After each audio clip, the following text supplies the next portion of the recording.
Good day and welcome. I'm Rich Lucibella, Flacco's board member and CEO of Accountable Care Options here in sunny South Florida.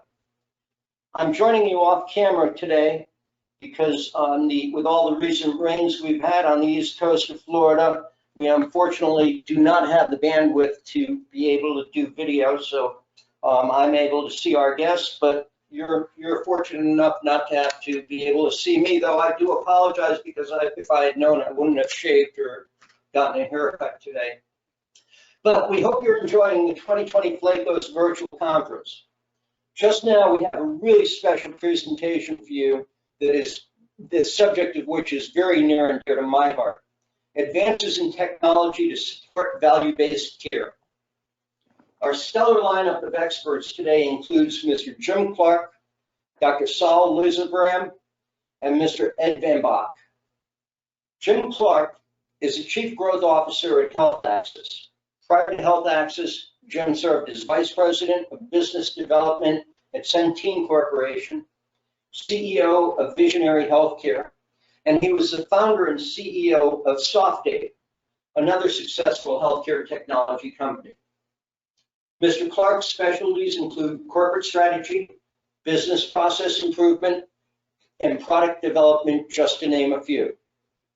Next, we have Dr. Saul Lisebram, who is currently chairman and co-founder of 4C Medical, Inc.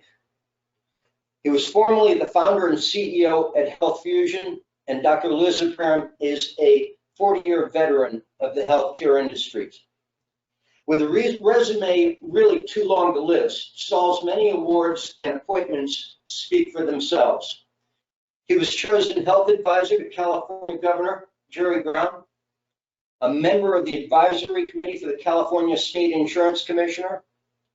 Saul has been medical director for the Prudential Insurance Company, and he was also the recipient of a California State Senate resolution for recognition of his many contributions to healthcare. There's much more that I might add regarding Dr. Lisebram, but if you notice, I see him already starting to blush a little bit, so we'll move on, because last but hardly least, we have Mr. Ed Van Bach, Senior Director at Audacious Inquiry. Mr. Van Bach serves as Senior Director of Product Management for the Florida HIE, where he leads the products team for the Florida HIE notifications, data quality, and national network gateway solutions. In addition to his work here in Florida, Ed manages multiple products deployed across the nation. In the past decade, he has led teams to deploy 12 healthcare products and 20 HIEs across the country. His work has helped numerous ACOs to focus on success and to streamline patient care. Ed is joining us virtually today from Boulder, Colorado.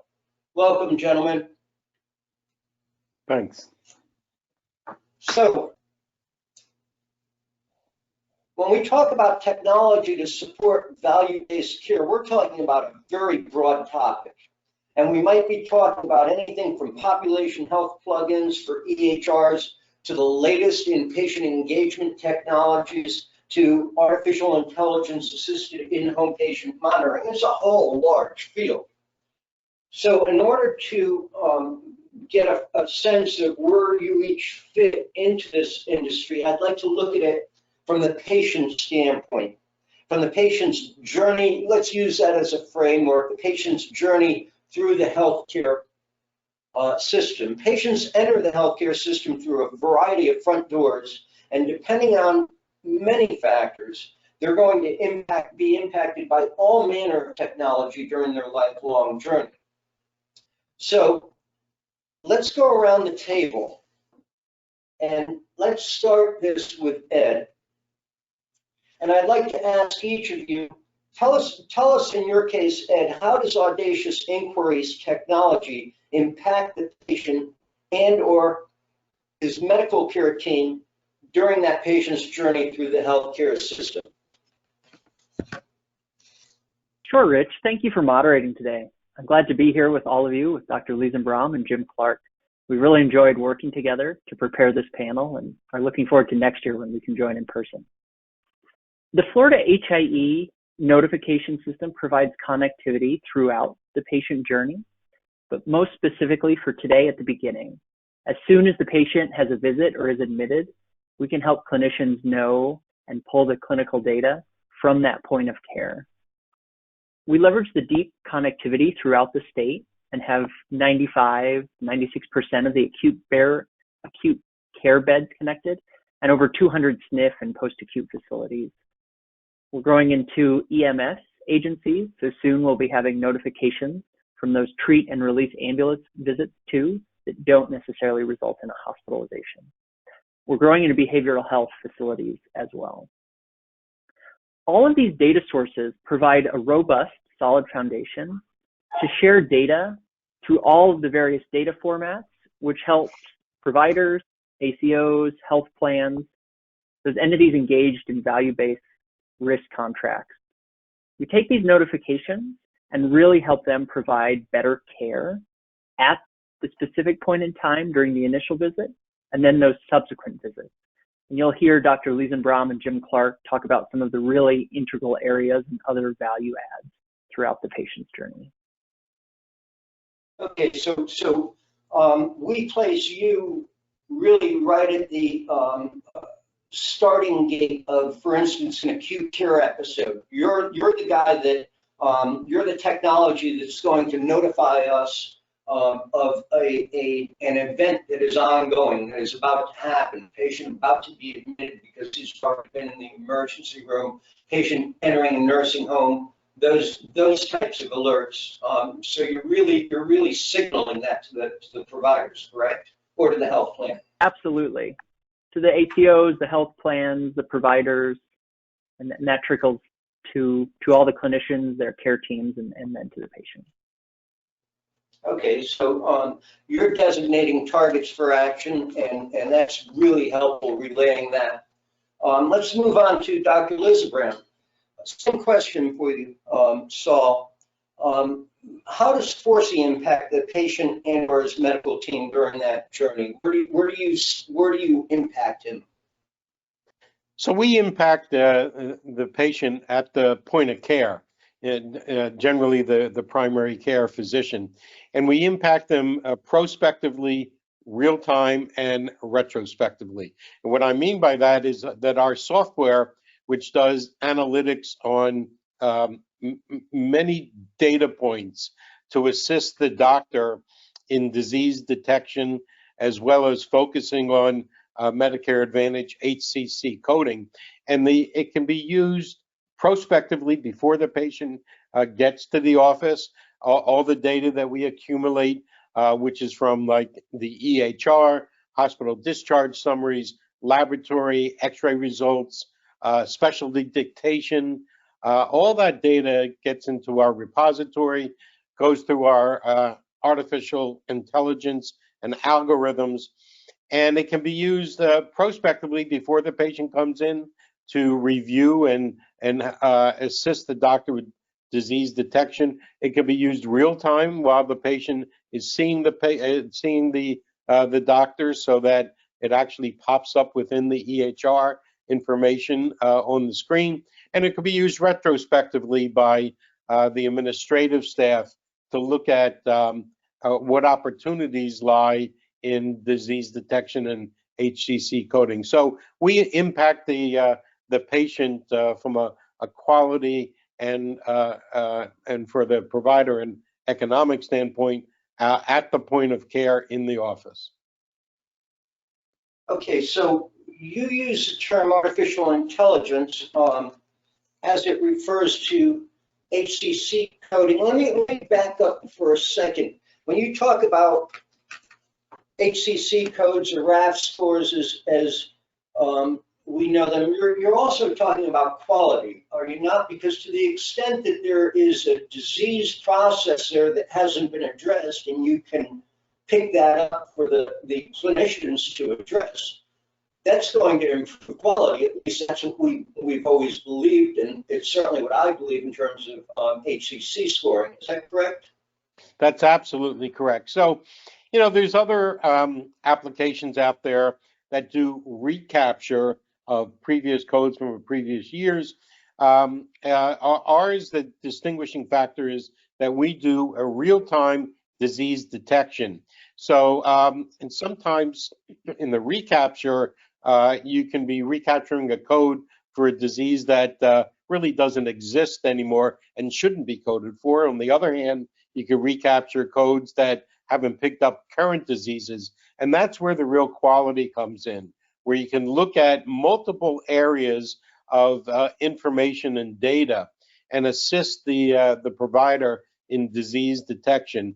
And look, we all know that a lot of offices use HCC coders, but it's overwhelming for a human to try to put together all the data from so many different sources. This uses the algorithms and artificial intelligence that does assist in quality and assists in the doctor achieving the economics reimbursement that they deserve, they actually deserve. What are the source documents you're using quickly? Is it claims? Is it the EMR? Where are you getting this data from? Yes, it's both of those plus. So it's claims, EHR, laboratory feed, X-ray reports, a pharmacy, specialty consults, hospital discharge, both like the specialty and the hospital discharge usually come in PDF format, where we have natural language processing that will read the PDF like a human would read it. And I'll explain the difference between just natural language processing that recognizes disease words versus reading it using artificial intelligence. So other natural language processing might pick up the word CO or the acronym COPD. But if the doctor dictated there's no evidence of COPD, we read that in context and we would negate that as a diagnosis for this patient. Okay, understood. I know the frustration a lot of my physicians have is false positives when it comes to coders Right. touching charts and bringing in potential chronic conditions. So I've got the two of you. I've got Ed and Saul pegged in this is very, very specific in terms of identifying and alerting. Very specific in terms of seeing conditions that need to be addressed. Jim, in your case, based on your bio and your company profile, I think you're taking this from a different direction, a higher altitude, if you will. Please. I would agree with that, Rich, and thank you again. Thanks for everyone who brought this together. It's an opportunity, it's a privilege really to be here with the panelists and be participating here, so thank you. But yes, Health Access essentially helps risk-bearing healthcare organizations, those entities that are taking on risk, to manage that risk and really empower clinical and administrative staff to work with the patient and help that patient on its journey through clinical decisions or even administrative work that needs to happen in decisions regarding benefit plans and so forth. So our clients are ACOs, also IPAs, delegated IPAs typically, other risk-bearing provider type organizations, as well as healthcare payers. So we're on sort of both sides of that equation. And again, our technology comes together to aggregate data. We take data from many sources. We don't have the hooks into as many sources as Ed's group does. We can feed in data through organizations like Audacious and so forth, but then put that information in front of clinicians and administrative staff as well as patients so that they can collaborate on the patient's care plan, and how that patient is going to improve through their journey of the clinical as well as administrative processes. So that really, we touch all aspects of a health payer or an ACO or an IPA type organization that needs to be managing those functions. So then is most of your work, Jim, done at the corporate level, or do you also spin down into the individual at the clinical level, or is that done by the corporate staff? It's a good question, and it could be a little bit of both. I would say it's mainly corporate or remote, if you will, care coordination, social work, care team collaboration. as well as quality and utilization management, all medical management related activities. But there's usually certainly collaboration, and it could be staff at the provider practice level or in the home or so forth that's also providing care coordination, care management, that that connection with the patient, as well as the patients being involved and the patient stakeholders as well. But most of our work, and we have technology and the service teams that help manage that, happens at more of a centralized place, and then there's the extension to the point of care that's often utilized by nurses or other care coordinator types, care navigators as well. So then I think I got it. So if we look at a ACO or a Medicare Advantage plan as kind of a military force that's there to defend the patients, protect the patients, keep the patients safe, we would look at ED as providing target designation. Here's things that you need to work on. We know this in real time. Here's where you can move some of your resources. We've got, correct me if I'm wrong, Saul is providing actual logistics support and logistics support to the people on the front lines to help them address specific issues of chronic care management. And Jim is really back there in the war room with the generals helping to do the overall program for how we're going to allocate resources across the continuum. Does that make some sense for you all? Sounds good. Okay. So I think we have a pretty good idea of where you're all coming from. That leads us into, let me ask you this. When we look at each of you in your individual worlds, I want to ask you, and we'll start with Saul on this. What is the clear value that your technology brings to healthcare organizations and the patients they serve? What's the value proposition there? So, Rich, it really gets broken down into a couple of segments. One is quality of care through disease detection, and the second is on the economic side to assist the organization, the doctor, and the organization to use the accurate HCC coding groups, the ICD-10, so that they can optimize and maximize their reimbursement from the Medicare Advantage plans. This isn't upcoding. This is strictly doing exactly what Medicare wants, but using the artificial intelligence and algorithms to assist in getting to the optimization of that reimbursement. But it doesn't neglect the fact that there's a strong quality of care component by disease detection that might and often goes unrecognized. So it really hits on and is very strong on those two areas.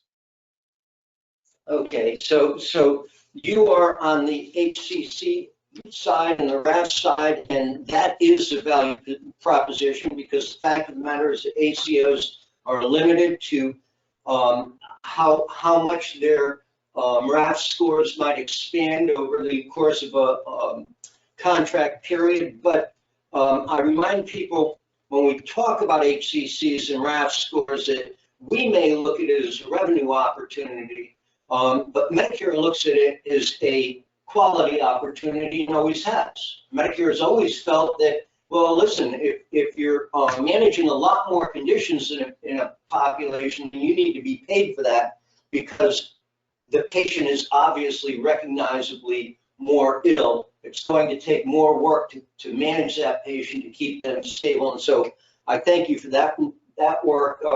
The HCC codes is important. Coding is important to all of us for both those reasons, financially and quality. And I thank you for that, Saul. Jim Clark, how about you? Tell us about the value proposition that Health Access brings to the table. Well, starting at the highest level, I would say our goal is to help improve quality, help maintain good quality, help improve outcomes, while at the same time managing costs. So keeping costs under control. You can't really have one without the other. And so while Sal's organization is looking at that opportunity and saying, identifying the patients and seeing what conditions those are, our tools help manage that condition going forward.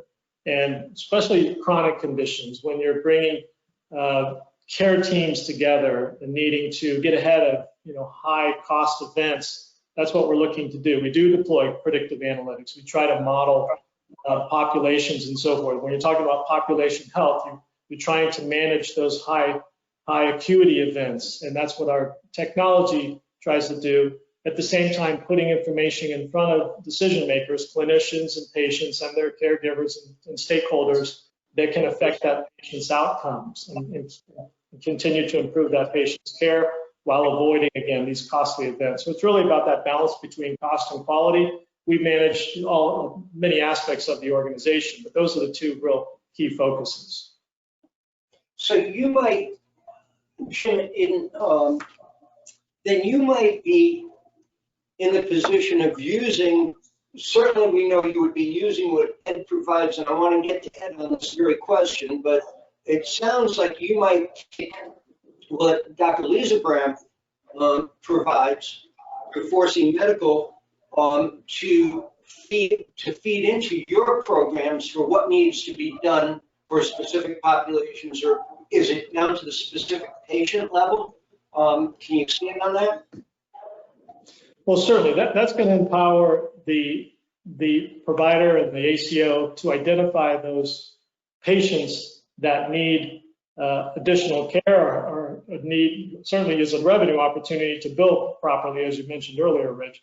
But then our tools would bring in clinical decision support to and clinical guidelines for the care plans that are going to empower that clinician and empower the patient to manage that condition or that second or third condition.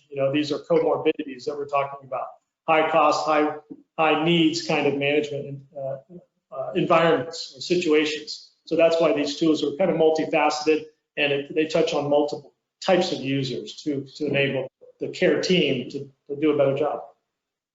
Okay, I'm getting a picture and seeing the overlap there. Mr. Van Bach, for you, tell us what is the value proposition that your company brings to the table, that Audacious Inquiry brings to the table, and who they bring it to. Is it the ACO? Is it managed care organizations, Medicare Advantage, individual physician groups? You tell us. Sure, it's really those that need data to perform clinical functions, and that includes ACOs, managed care, health plans, et cetera. Certainly a wide range of folks who participate today, and we see growing in use of these systems throughout the Florida market. It extends to their providers, care teams, and thus to their patients, as they really try and understand the full continuum of the patient's healthcare needs. It allows, I think the key focus that we've all touched on today is those in value-based risk contracts. There's certainly a variety of those. I expect in the future we'll see some more flavors of that, but certainly those. I'd also say ACOs can much better engage when they have access to the event data, to the clinical data through the Florida HIE Archer platform, through some of the other emergency data, SDOH data, the care team data that can be provided in real time. It gives the data required for 4 important areas: clinical care, the quality efforts, risk adjustment, and sort of the business of running ACOs and risk-based contracts, and then some attribution efforts as well. So clinical, patient care, quality, risk, and attribution.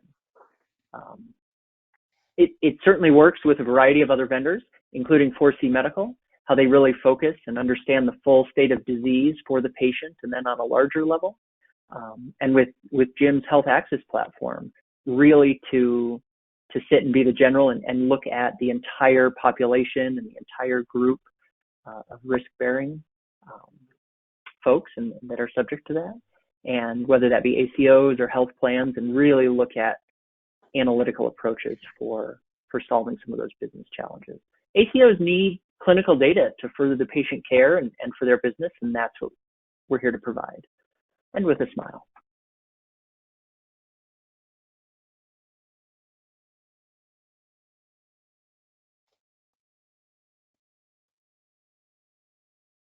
Thanks, Rich.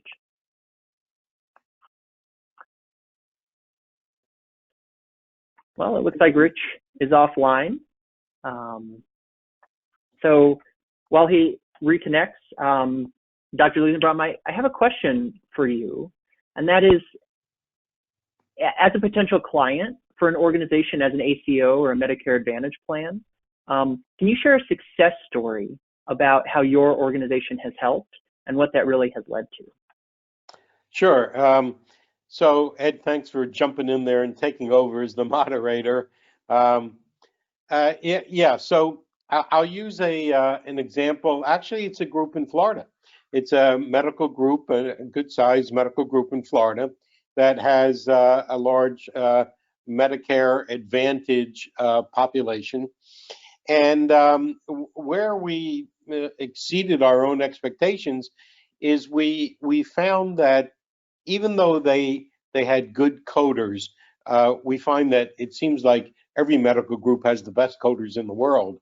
It's remarkable how every group has the best coders, but even so, we found that they're human. They're going to miss. It's very difficult. They're going to miss opportunities, and it's just so difficult for a coder to take information from a discharge summary, specialty consults, X-rays, laboratory, pharmacy, and try to put together to find out which HCC category would best represent this patient in ICD-10. And what exceeded our expectation was the fact that they had a pretty high RAF score compared to the average, and despite that, we were able to bring additional value to increase the overall RAF scores. But let's not forget the quality component. That was another thing that exceeded our expectations, is that we were able to identify for the doctor some underlying disease entities that were just overlooked, at no fault of the doctor, no fault of the coders. It's just sheer volume of data. So, that was a pleasant surprise. That's a really wonderful impact and way to help, these businesses move forward. Jim, can you share a nice story? Sure. One first comes to mind is we've worked with an ACO and actually helped the ACO come together and form.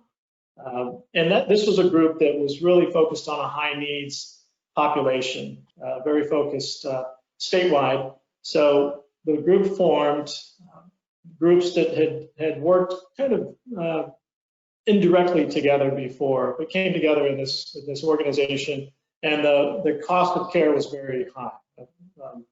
Again, so we brought our tools in and our technology and services and helped start to, first of all, aggregate the data into one set, and then put that information in front of the clinicians and staff and even patients. And some interesting things began to happen.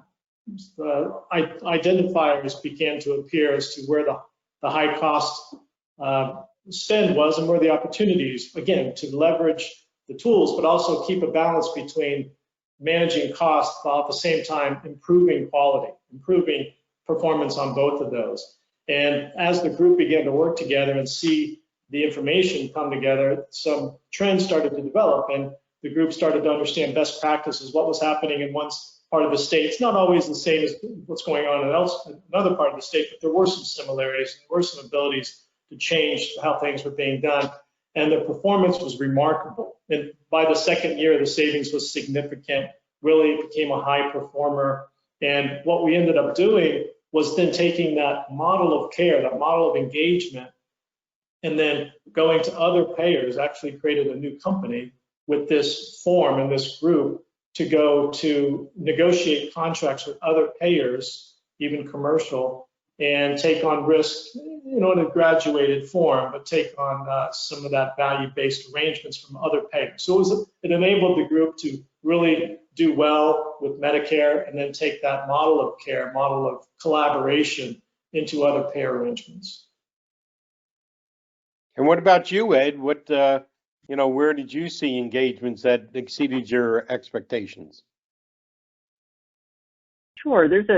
One of the organizations that we work with in Florida is an accountable care organization. It has had a couple. Oh, we lost Ed there.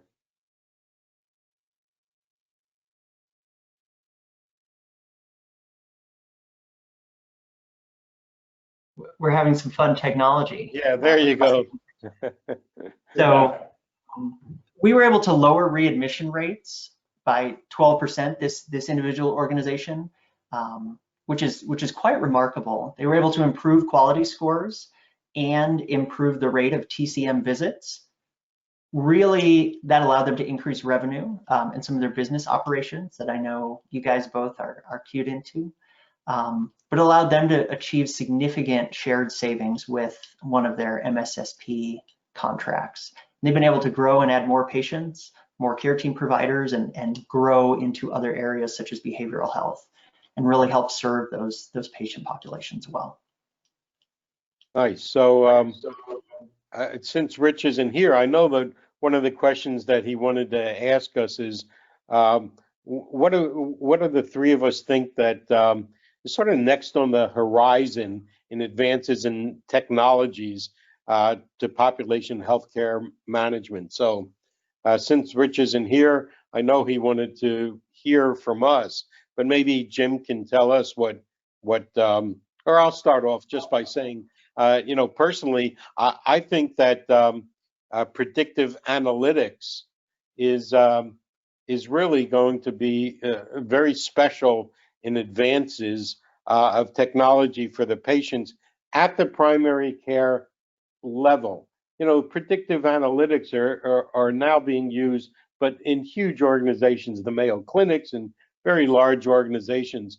I think that the predictive analytics are going to come right down to the individual primary care physician to assist them in quality care and predicting disease entities that may not appear yet in the usual diagnostic testing that we do or that the physician does. So that's what I can see in the next major advances. Jim, what do you think? Well, I would agree with you on that, certainly. And the thing I see most kind of front and center for the next 12 or 24 months or so is just a real expansion on data exchange. The CMS has put out a rule now. It goes into effect. They keep sliding the date, but it goes into effect sometime in 2021. And it mandates that payers, healthcare insurance organizations, are able to provide access to patients' data, to member data, through standardized APIs. And basically what that means is we as consumers, we as patients and members now have access to the insurance companies, the data that the insurance company holds, and I can then have my primary care provider gain access to that data, or I can have a personal health record of my own, and I can grab data from multiple sources, and it becomes more fluid. They've standardized the formats of the data to some extent, and it helps the fluidity of data. So I see that as a trend here in the next year or two that's going to be impactful. And then what we're focused on when we look back and we have time, who has time for creativity and dreaming? But if we had time, we would focus it on the user experience, really getting to a less touches on the keyboard and more natural interaction, language interaction, no touch, verbal cues, and so forth. And so that's an interface thing that we're really looking to design. We have a section of our company, a couple of lucky folks get to spend time in this innovation lab, and it's their job to just dream, like the Imagineers of Disney. That's these folks. And the other thing that they focus on is a multi-user experience, the patient's experience, the clinician's experience, the administrators, and just a real collaborative environment for sharing information. And then we're trying to automate as much as we can. So we're building rule sets, and we envision one there to be sort of these chat boxes you see today, but there's a person on the other side answering specific questions. We expect that to become more automated. And so that information is available in real time to someone seeking information. All this data that can come together over the next few years, I think there's going to be real-time access to that data based on real, critical guidelines and restrictions and so forth. But to the experience just to be more fluid, more real-time, more impactful. Saul started out saying early on that a lot more decision support at the point of care, and I think that that's going to be true throughout the healthcare experience. Ed? Sure, I would agree with both. And running an ACO and a care organization is growing in complexity, and it takes specific teams and groups and other folks to help you complete that successfully. And I think we've seen that here today. I see continued advances in just connectivity with some of the FHIR-based APIs that I think Jim mentioned earlier, some of the patient access, the Open Notes initiative, some of what we're seeing come out of the Cures Act and information blocking. So more data and more information, and less humans having to chase data around, whether that's HCC codes, or trying to get data for analytics engines, or trying to find discharge summaries. The more of that can be automated really will allow, the clinicians and the staff to work at the top of their licenses.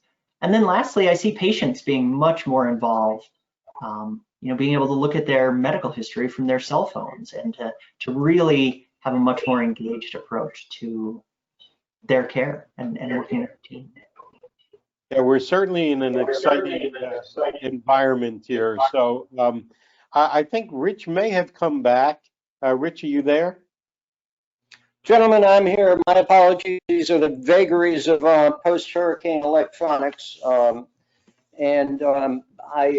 was in touch by text. I'm aware that Ed was pretty much in control after I left. Where are we all? Well, we just finished up looking at the horizons. Basically, we completed our agenda just this moment. So your timing is perfect. And, it's time, I think, to wrap it up. So whatever direction you want to take us, Rich, we're ready. We stand ready. Well, I did have the opportunity to listen in on what I missed, and I'd like to thank you all for your contributions to the industry. I'd like to thank you for everything you've done today in opening our eyes to some of the possibilities that are out there with technology. If it wasn't for partners like you, we wouldn't be where we are today. We wouldn't have the successes as an industry that we've had today, and that just speaks volumes about the hard work that you all put in. I'm reminded that in 2012, when I had a couple decades of experience with Medicare Advantage, thought I knew the program, and then people started talking this population health stuff, and I didn't even understand what population health really was at the time. And now, a short few years later, we all use it in common parlance. We wouldn't be able to do what we do if we weren't looking at patients from a population standpoint, in addition to an individual as individual patients. So what each of you bring to the table in that end is just spectacular and essential. And we really appreciate a great program that you put together for us today. And I thank you.